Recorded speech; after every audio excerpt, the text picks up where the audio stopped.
On voit aussi beaucoup de projets à travers le blockchain qui sont des projets assez extraordinaires où est-ce que des gens vont avoir une idée. Donc, moi, j'ai une idée, puis des fois, c'est des idées pas nécessairement de développer un produit, ça peut être une idée à caractère social. On en voit beaucoup qui sont réalisés. J'ai lu récemment, c'était un projet c'était juste pour un village africain, faire un puits. La personne est allée visiter, c'était une personne en mission qui avait vu ce besoin-là, ne savait pas aucunement comment faire ça, mais elle avait cette idée-là. Elle avait le contact avec le village, elle avait le contact pour peut-être créer justement un lien pour pouvoir faire qu'une fois qu'on a la connaissance, comment l'appliquer là-bas. Donc, la personne a utilisé un site de blockchain pour dire, ben j'ai cette idée-là. Puis la façon dont les blockchains fonctionnent, c'est qu'on va, par exemple, nommer une intention de projet. Après ça, on va diviser le projet par ressources nécessaires. Donc, on a besoin, par exemple, d'un ingénieur, on a besoin de quelqu'un qui va s'occuper peut-être du financement, on a besoin et que ce soit. Puis ces compétences-là peuvent se morceler encore là.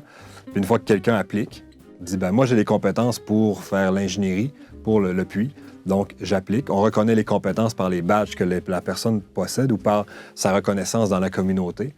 Et après ça, cette personne-là remplit son contrat. Une fois qu'elle remplit son contrat, elle est payée selon un contrat intelligent qui est admis au départ et qui dit ben, tu reçois tel pourcentage du montant du projet, et ainsi de suite. Puis à la fin, ben, le projet est réalisé sans nécessairement que les personnes soient physiquement dans le même espace et travaillent en une temporalité ensemble. Donc, ils peuvent travailler dans une temporalité diverse, à divers milieux. Puis après ça, ben, on a l'objet ou le projet, puis on peut l'appliquer dans le monde réel. Nous, à travers les artistes, les centres d'artistes ici à Saguenay, on regarde comment on peut travailler de cette manière-là pour accélérer nos contacts, pour accélérer aussi l'accès aux équipements que chacun possède.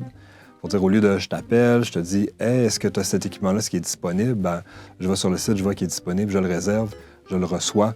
Après ça, l'argent se transfère directement. Donc, tout se fait automatiquement. C'est une autre manière de travailler le blockchain, mais il y a une manière aussi avec les contrats intelligents puis les projets qui se font par des communautés éclatées. C'est toujours plus difficile d'intégrer les milieux d'éducation directement dans les projets. Ça dépend du désir des unités d'enseignement de vouloir s'impliquer dans les projets. Parce qu'à travers ces projets-là aussi, il ne faut pas toujours voir qu'est-ce qu'on y retire directement, qu'est-ce qu'on y retire de façon quantifiable.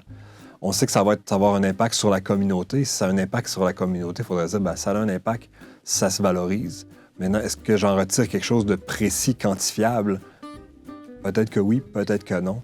Mais est-ce qu'on le fait pour une communauté ou est-ce qu'on le fait pour un chiffre de plus dans notre budget? Donc, c'est là des fois qu'il faut voir quelque chose de plus loin.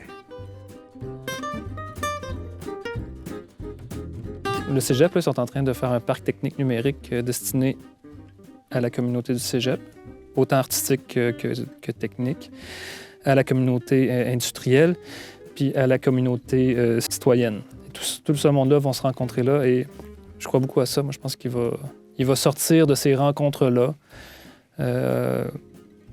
des choses qu'on n'aurait pas pu prévoir et qui vont être belles.